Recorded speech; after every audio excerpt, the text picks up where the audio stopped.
¿Cómo están?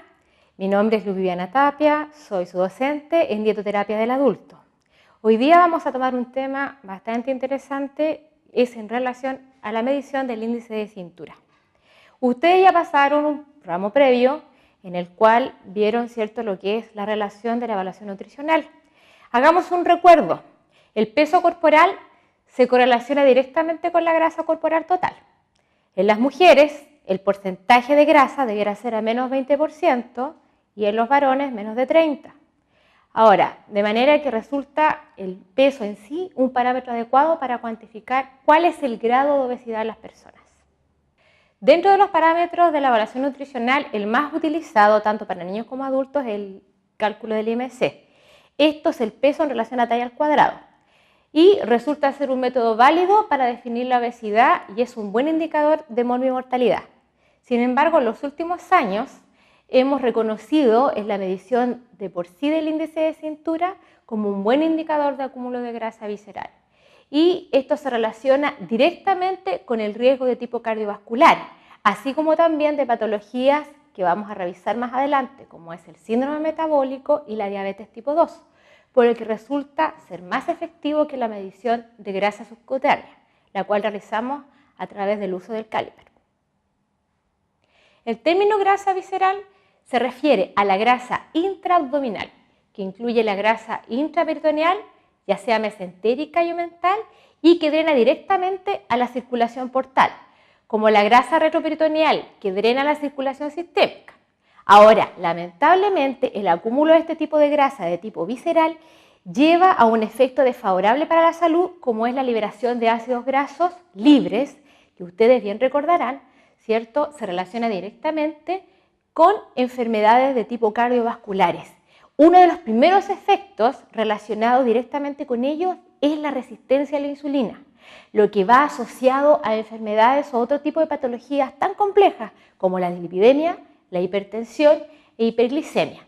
Recordemos que todo el acúmulo de este tipo de sintomatología es lo que resumimos en el nombre de síndrome metabólico. ¿Cómo medimos este índice de cintura tan importante? Se debe determinar con una cinta métrica flexible. La cinta, ¿cierto?, que cada uno de ustedes debe contar como elemento básico dentro de las mediciones antropométricas. Y con el paciente en una posición de debida expectación, ojalá sin ropa, ya, porque es un poco difícil, y en la posición lo más relajada posible. La idea es que la cinta siempre quede en forma paralela en la medición al suelo, ¿ya? Y la posición lógica para ubicarla generalmente va a ser sobre la cresta suprailíaca, ¿ya? Buscamos nuestra cadera, y bajo la última costilla. Siempre también pensando después o al finalizar la última expiración durante el proceso de respiración, de manera que sea más visible. No es bueno tener como indicador la ubicación del ombligo, porque no todas las personas contamos con un estado nutricional de normalidad y no todos somos Miss Universo.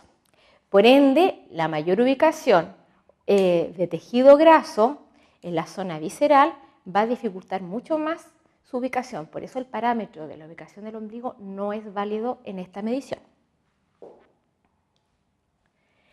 ¿Qué ocurre con el diagnóstico? Recordemos que los menores de 18 años siempre hacemos uso de tablas correspondientes porque las etapas de crecimiento y desarrollo de los niños delimitan diferentes parámetros. Hablemos de los adultos.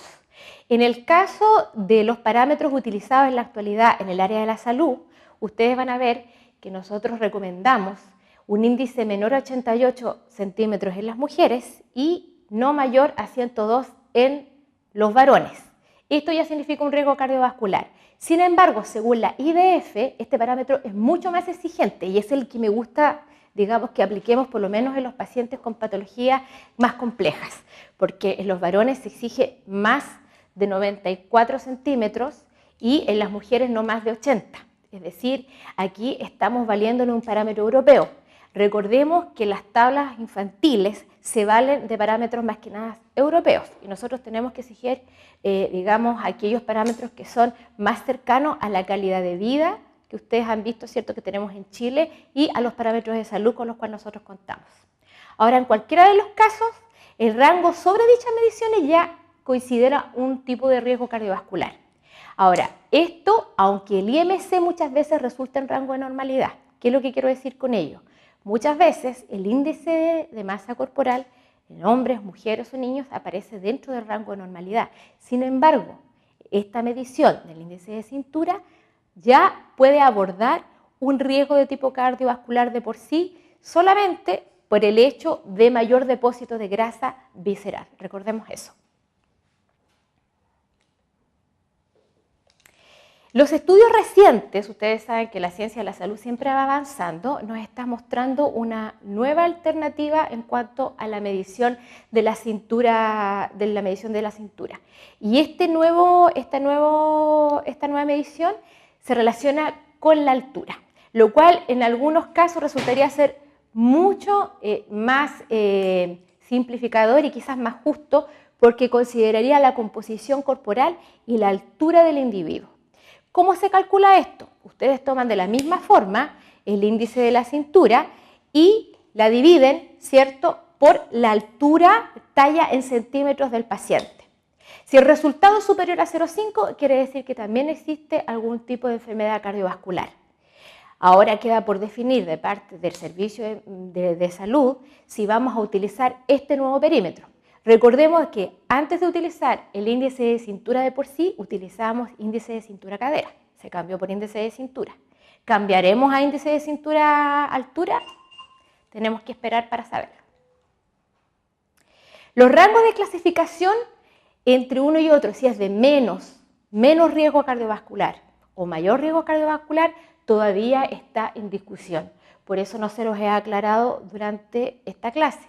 Sin embargo, lo importante es saber y tener la tranquilidad que solo este tipo de medición, cuando no tenemos, ¿cierto?, la disponibilidad de un equipo de antropometría como es la balanza, que muchas veces se nos complica su traslado o el conseguirlo en ciertos lugares, solamente la medición del índice de cintura ya es un buen índice, ¿cierto?, para considerar riesgo de enfermedad cardiovascular.